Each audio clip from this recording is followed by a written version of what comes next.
and someone else hits you, right? Like that level of panic, like it wasn't your fault. You weren't being negligent. You know, you had your blinkers on, you stopped at the stop sign kind of thing, but somebody else hit that car, right? Like that is a level of panic. Or even, you know, if you get in an accident, that wasn't your fault. Like that still sucks. Like that is a level of, you know, something detrimental, but not permanent happened to you or your car or whatever the case may be. And you need to just get through it, right?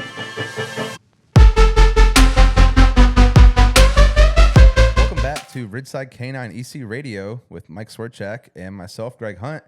Today, we're going to be talking about the struggles that dog trainers go through in day-to-day life, you know, weeks, months throughout the year. I know as a North Carolina-based dog trainer, the seasons play a big part in struggles and, you know... And Mother Nature. Yeah, so whether it's Mother Nature, whether it's the seasons, the temperature, the climate, clients themselves dealing with, you know, people have different inputs and different ideas about dogs and what dogs should be in the family and pet training, what that should be. So as a professional balanced dog trainer, there's a lot of things that go into stress management. Look at you starting this episode out already controversial, just throwing out balanced.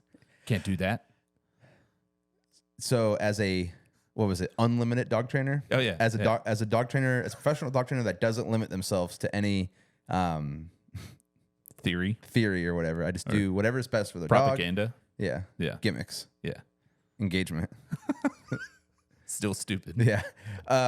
So typically for me, and I'm sure stressors change throughout your training pipeline career, you know, being an owner or being a manager or whatever it may be. But as a raw dog trainer, handling dogs day in and day out, you know, the number one important thing, which is a close first, I'm going to say second, is the training, getting the dog to be trained and do the job.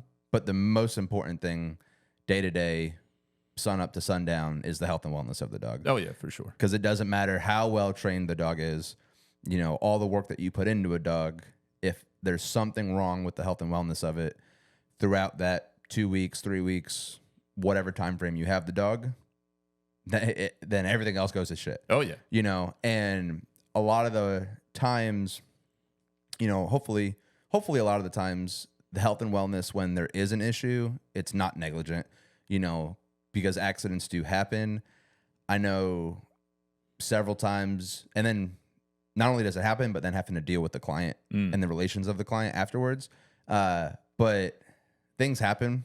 You know, there's spiders. Spiders could bite your dog in the foot at home. Snakes. In your own backyard, there could be a snake. There could be a spider. You know, your dog can run through an anthill or lay in an anthill with you at the park. Or that is, since you brought up ants, that's something I learned real quick. They're out right now. I'm so pissed. I like flip-flops. Yeah. And I learned very quickly to be careful walking around the yard. And once I moved down here, just like looking, I'm like, it's an ant on my foot. And then... Oh, they're fire ants. Then all of a sudden there's like hundreds of them on my feet. And I'm like, panic. Yeah. And it's crazy because this morning I'm out breaking dogs, again, in my Crocs. But like it had rained the last few days. So the mounds are like... Massive. Yeah, like 2 feet wide, like 10 inches tall. And I'm like, this is terrible. Because all it takes is the dog to like step through it really quick and just leave its paw there for a second. So like on top of all the other stressors, you know, now... If anybody has any good tips on how to kill them, please let us know. Because it seems like a losing battle. The flamethrower. Yeah. Anybody wants to send us a flamethrower, I'm about it. We'll make killer content. Yeah. So literally. Killer ant content. Yeah. So with that, like that's a big thing is, which, you know, the more experienced you are, the more you can look out for those things, the more you're able to, you know, I guess my biggest thing as a trainer that I hate doing, or I hate getting complacent with anything, you know, whether it is the actual training or whether it is, you know, the care and well-being of the dog. Complacency, as we said in the military, complacency kills. Yeah. if you are getting complacent, if you're not staying focused on the mission, then you're going to have a problem. And as a trainer, the mission's 24/7. So like complacency is going to kick in at some point, but you need to not let it set in. And for me, breaking dogs on your phone, I remember being grilled at like as an intern, if you're potty breaking a dog and you're on your phone, like you would get lit up because you're paying attention to your phone. You're not paying attention to the dog.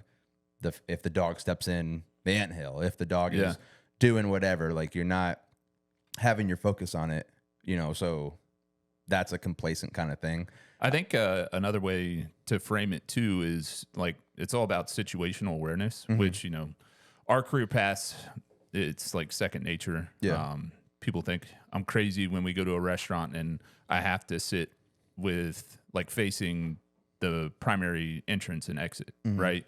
But it's just situational awareness. And it's to the point where like, I'll change tables. But it's like just living that lifestyle. Now I'm constantly on the lookout for like different stuff. Like I'm not expecting some terrorist to jump out of the woods and shoot a dog, but like I'm terrified of shit of snakes too. So I'm always looking. Anthills, disgusting. So you just have to pay attention to what you're doing for those little things. And then even stuff like when you put a dog in a kennel, making sure you check the kennel physically for like stuff that you don't know. Like, oh, maybe this treat is now a choking hazard, so let's pull it out. Or that roll of paper towels is sitting too close to the kennel or sitting on top of the kennel.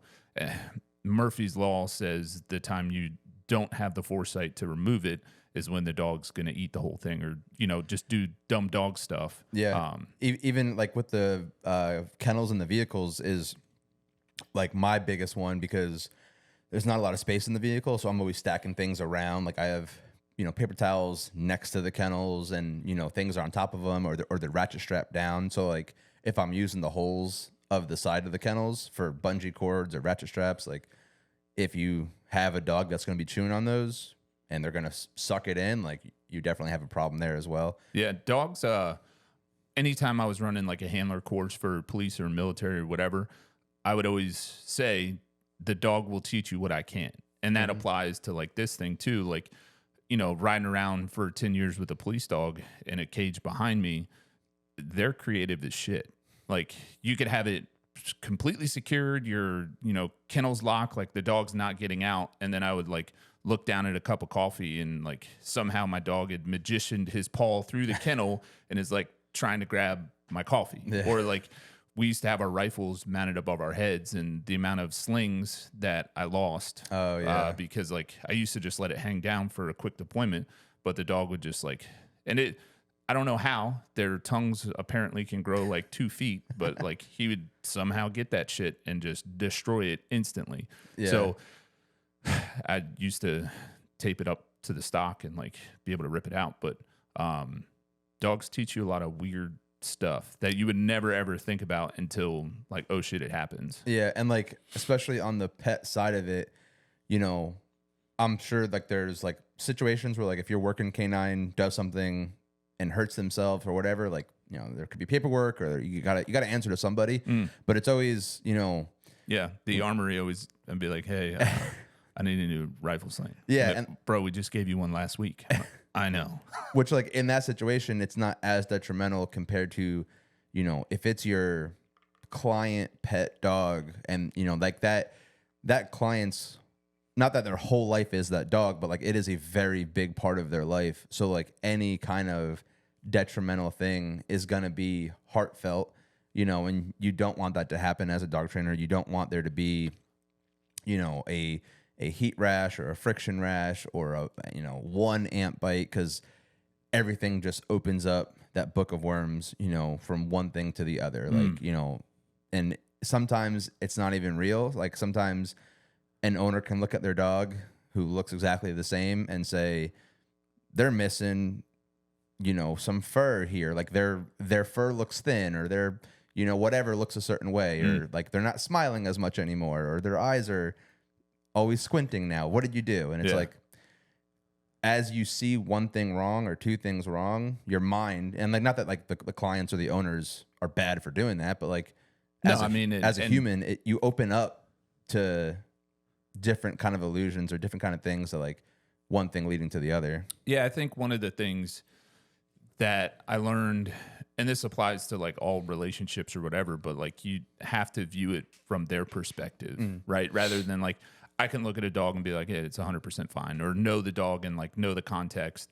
But from their perspective, they don't know, they're not there, they don't see it, and they've entrusted and invested in us to like take care of their child. Right. And then to them, maybe it looks off. So big mistakes that I see trainers make all over is like they'll become combative and argumentative to the client, right? Whereas it's just like be open, transparent, and explain it, and it works. Like, oh, this is what happened. Or like I've had, sent pictures to a client where like there was a weird glare across the dog's fur, like a sun bouncing off a window, and it put like a stripe on the dog. And they're like, what happened to the dog? And I'm like, I don't even know what you're talking about. And they're like, that white stripe on the back. And I'm like, oh, there's just a glare. Yeah. Yeah. And like, I would say definitely have had that too, where like maybe it was a photo from Instagram, or we sent over a photo and there were like purple spots. Like if you zoomed in on the picture, there was like weird purple spots like on the dog's belly. And they had asked like, what are these? And we're like, what are you talking about? And then they sent in a screenshot, zoomed in, and they like highlighted like the little purple dots, and you could see them in all the pictures. And it was just like the camera angle of the sun coming through the glass, because every picture of the dog, they were in different spots. Like they were just like little floaties or little, digital errors or glitches or whatever. And it's like, your dog's fine. Like, yeah. I understand why you're asking about it, but your dog is fine for whatever, that was just a digital glitch kind of thing. Yeah. But there are situations where like, they actually do have something wrong. Like, like the dog did actually get bit by a snake, or the dog did actually get bit by an ant, or whatever it is. And like the proper client relations that way, most people are understanding. Most people, when you bring something up like that, they'll understand like, hey, like that could have happened at my house too. Like, sorry that you have to deal with it. Yeah. Which like I always appreciate when like a client says that, like, they're apologetic or apathetic towards me having to now deal with that. But one of the big things that we'll always say is like, we'll evaluate whatever the situation is and give more answers than questions that the client's going to have. Because like I want them to still entrust us. I want them to still understand that we care about this dog. So like I want to answer every question that you might have, and then some, so like we're going to dive into like, how is this going to affect training?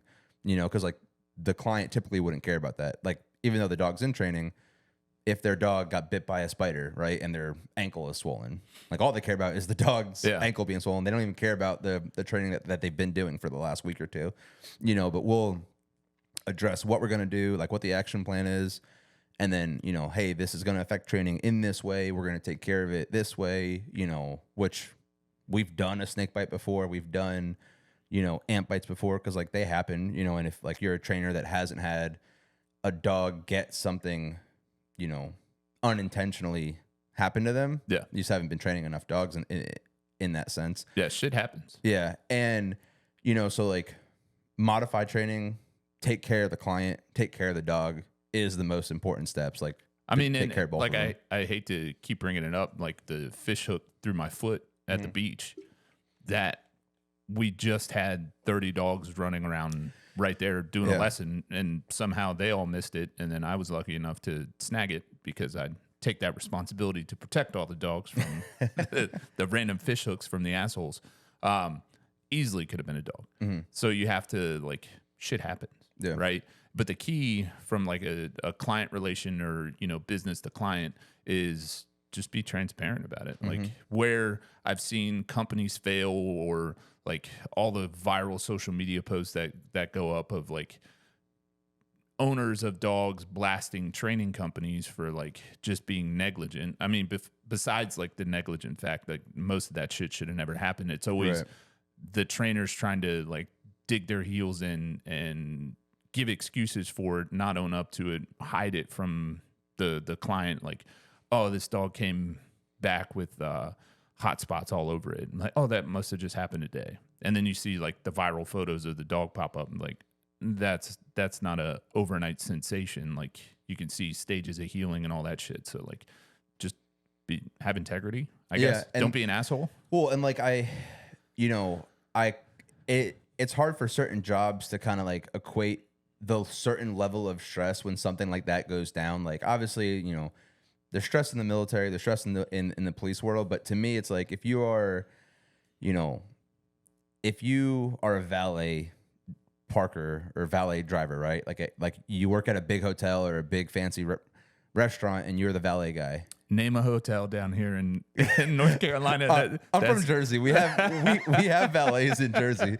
Yeah. But like if like you're the young valet, 18-year-old, 16-year-old working through high school, and you take that dude's Mercedes-Benz around the building and someone else hits you, right? Like that level of panic, like it wasn't your fault. You weren't being negligent. You had your blinkers on. You stopped at the stop sign kind of thing, but somebody else hit that car, right? Like that is a level of panic. Or even, if you get in an accident, that wasn't your fault. Like that, like that still sucks. Like that is a level of, something detrimental, but not permanent happened to you or your car or whatever the case may be.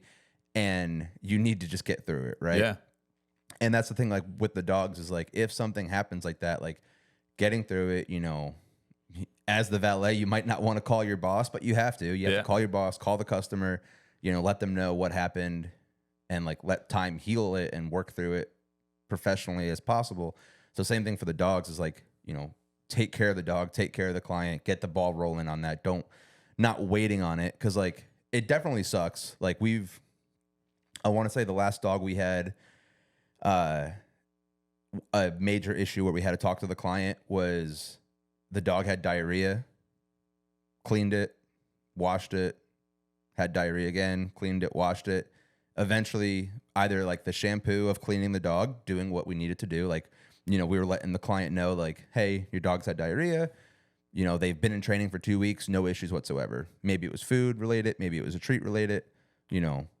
We're trying to help them, give them probiotics. Client's like, hey, thanks a lot. I appreciate it. Second day, still has diarrhea, no issues. Third day, still has diarrhea. Like we don't know what the issue was. Well, either way, the dog ended up getting a hot spot from either being cleaned too much or just from the diarrhea itself, right? So we have to take the dog into the vet, which is not fun. Like it's not fun as a trainer to have to take a dog into the vet because now, what is the client thinking? Is the client upset by this? Even if it's not negligent. And like, I know as a young trainer, it was always trying to prove my innocence. But now that I've matured a little bit more, now I understand like, you don't need to prove your innocence. And like, that's where a lot of trainers, I think, dig their heels in the wrong way. Like if you're trying to prove that you were right, sometimes you can come off too abrasive. And then that makes the client hesitant and it creates more of a problem, Yeah. So like being more transparent. This is what happened. We've been doing this. We've been doing that. Like, let's proceed. Like keep moving forward to keep proceeding. Yeah. I think a lot of that has to do with people struggle to accept ownership of anything. And we talk about that shit a lot. And like everything is your fault, regardless of what the situation may be. Yeah. Like everything's your fault. Something you guys did, had the dog there, whatever, whether he ate, like the food you may not know what the answer is to why it's your fault, but it was your fault. Yeah. And you just got to own it. And then, we're really good about like round tabling shit afterwards, doing an after action on it and be like, what did I do? Is there something I, unintentionally did? Did I, let the dog drink water while we were out on a hike or something and it's like giardia or, was the food moldy and I didn't know about it? Was it old food or did it, drink weird water? Did I switch something, accidentally give the dog the wrong food and now it has an upset stomach or whatever? But just see if there's something you can fix or adjust to prevent it. Yeah, for sure. Yeah. And like to be better. And like, that's where like the maturity comes from is like making those mistakes and learning from them and getting better at them. And overall, like out of all of the stressful things to deal with as a dog trainer, it's going to continue to be stressful if you're not growing. Like if you're not maturing, all the issues that you have are going to continually to build up and either annoy you or frustrate you, whatever it is. And aside from the dogs themselves, even just dealing with clients, you know, like dealing with some, not like hard clients or not clients that, you know, are like, if a client is rude or like if a person is rude, that's a different situation. But like if you have a hard time talking to people through their own, you know, frustrations with a certain thing. Like I just had a lesson where it was a follow-up lesson. The owner wasn't doing exactly what she needed to do for the pit bull and the cats in the home, right? Like the pit bull was like still kind of reacting to the cats or whatever. I could kind of tell that the tone avoidance wasn't being applied in the proper way. So it's like, hey, you know, we'll set up a lesson, we'll come to the home and we'll get it done, right? I go to the home and the client's dad is there working on like the house, like helping out, doing like kind of repairs.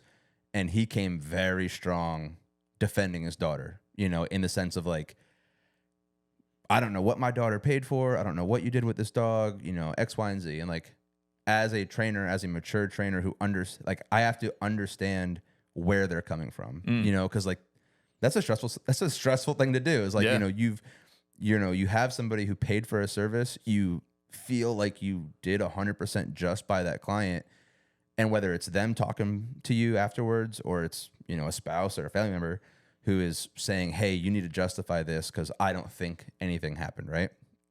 That was tough to hear, but staying strong, staying mature, well communicating, and then showing the whole family through how it should actually be applied. You know, the owner was like crying again at the end of that like second graduation, basically, just because like she wasn't doing the right thing. You know, she was apologetic for the whole situation that happened. You know, the owner's father was apologetic afterwards, and like regardless, I didn't want the apology because I understood, and like I even told them, you know, like that's a situation where like I understand, like you should be defending your daughter. Yeah, you know, if you as a client didn't get what you thought you were getting, with true expectations, with understood expectations, like I want to help you with that. But that is a stressful situation dealing just with clients. Like nothing negligent happened with the dog. It's just the client isn't receptive or understanding a certain situation. So being mature enough to talk through that and help them.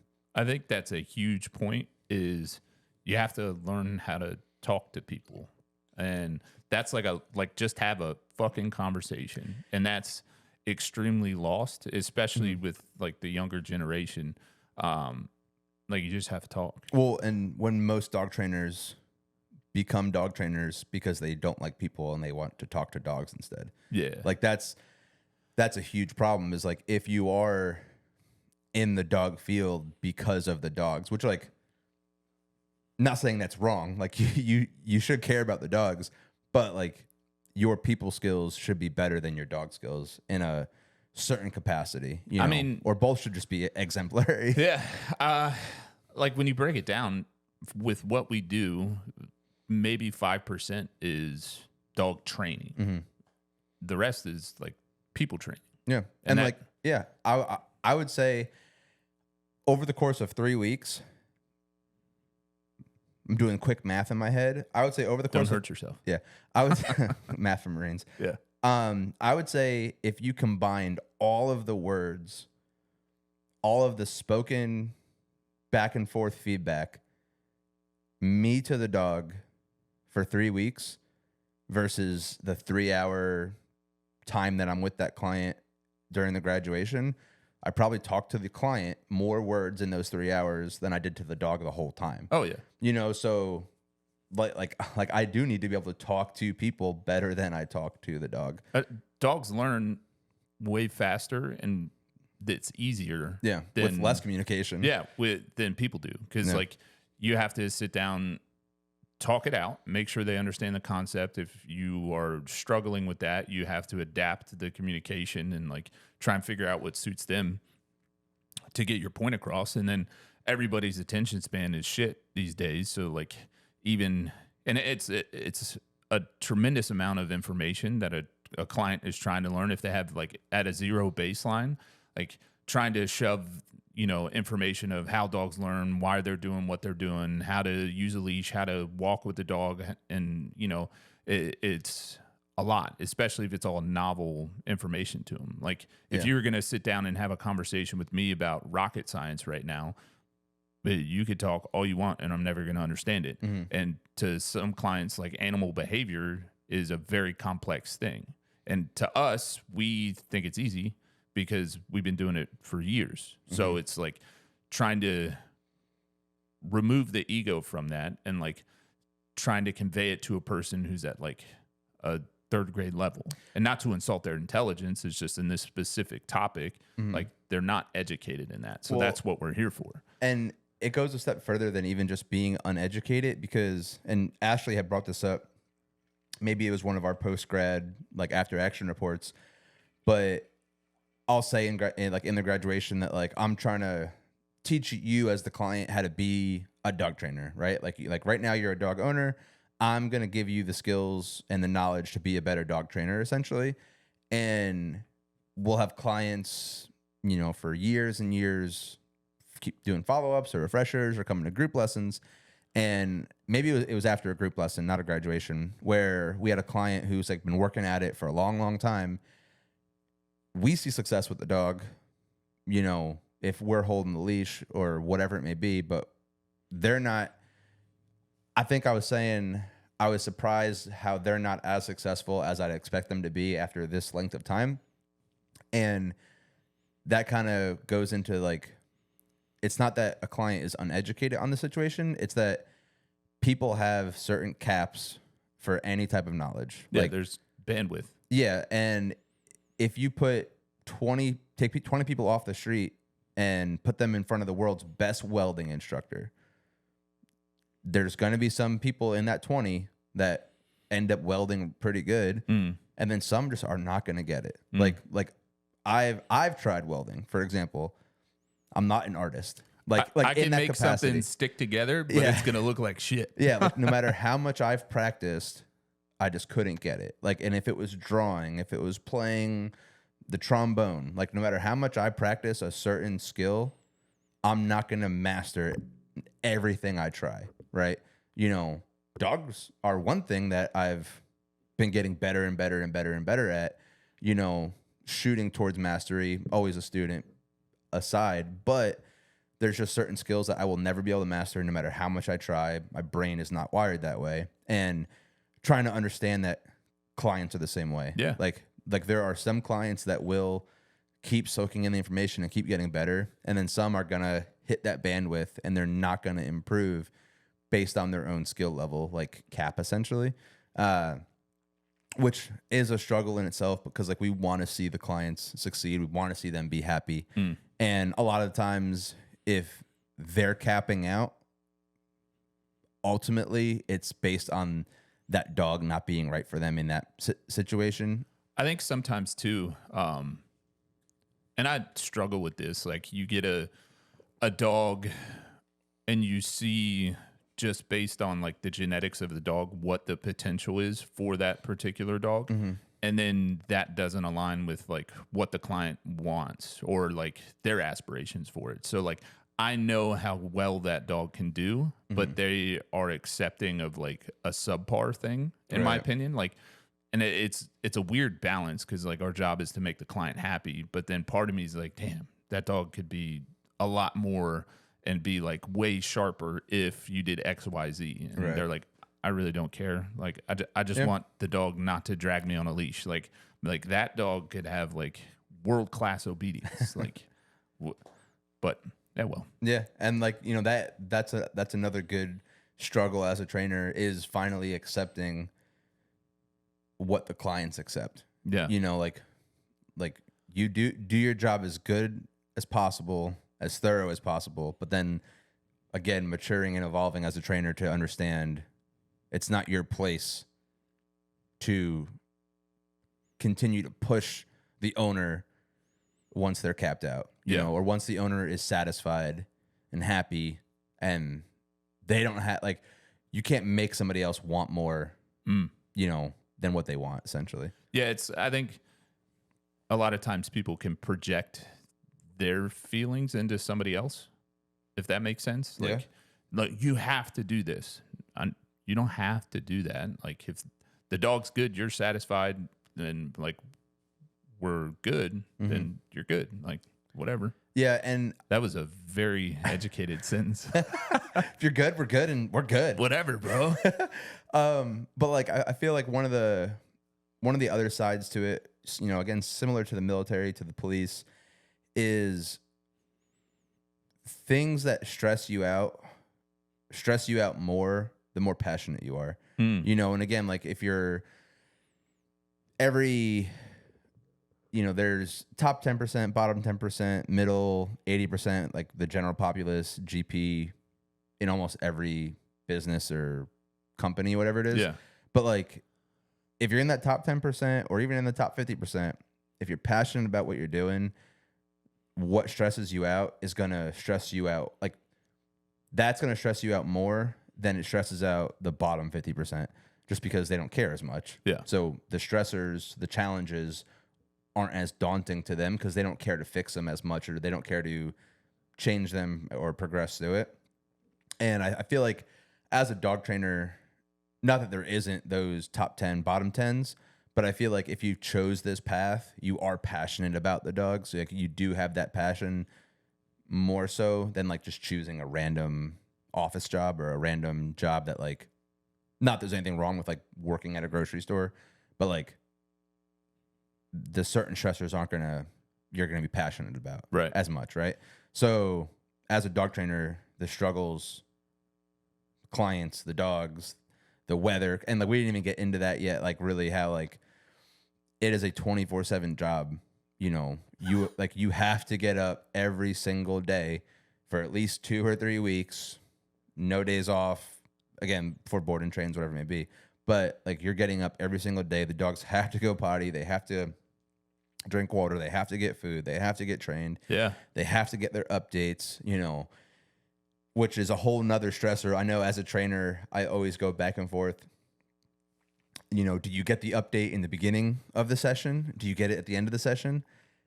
In the beginning, typically for me, if I get my phone out right when the session starts, I'm like, I'm going to get this picture, and then I can just focus on training.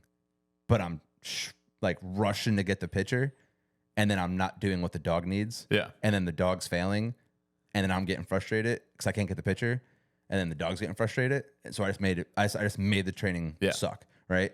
So then it's like, all right, like I'm going to put my phone up, just train the dog, no phone out, and then get the picture.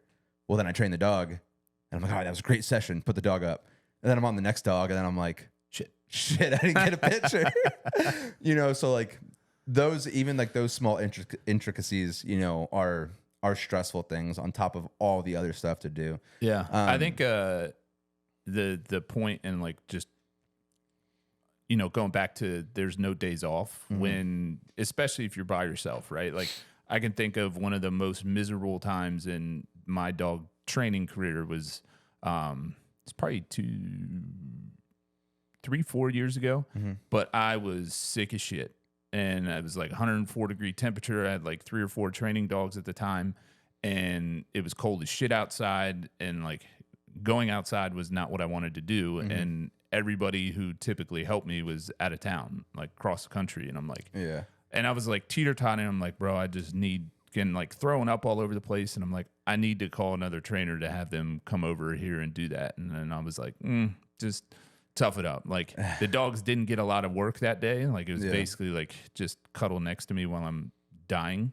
But like standing outside, putting on a bunch of layers of clothes while it's cold as shit and rainy, sick as hell, and waiting for these dogs. And it seems like Murphy's Law, like everybody was just picky about going to the bathroom. And I'm like, could you make this any worse?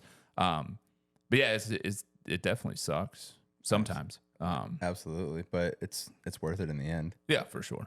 But well, I don't know what else. I think like the health and wellness, not only of the dog, but like making sure you're in a good spot too. Like the number one thing you hear in I don't know if it's just our industry or all industries across the board, is like talking about burnout. And you can get burned out. I don't know if maybe I just have a different personality of like, when I am burnt out or like lost focus, like just being able to push through suck and just suck it up and everything works itself out. But we lose a lot of dog trainers to burnout. So I don't know, like making sure you as an individual is in the right spot. Like you have your mental health shit together, you're eating good, working out, doing intentional hard things to make sure you can handle the stressors on the back end of that, to me has made a world of difference, especially more recently when I started taking health more seriously. I mean, they can't see me walking right now, but for the last 4 days, I was like stuck in bed because I tweaked a back in the gym. But being able to do hard workouts and do stuff intentionally helps you manage stress on the back end way more effectively. Yeah. And kind of one of the things in the military that I always tell my guys is like, and again, through experience, from being the bottom of the barrel to gaining a little bit of leadership, I understood that, every week you're going to have an off day, right? Every month you might have an off week. Every year you might have an off month. Throughout the Marine Corps, that's how it was for me. Like once a week, like this day sucks. I hate being a Marine. I hate being in the military. This is stupid.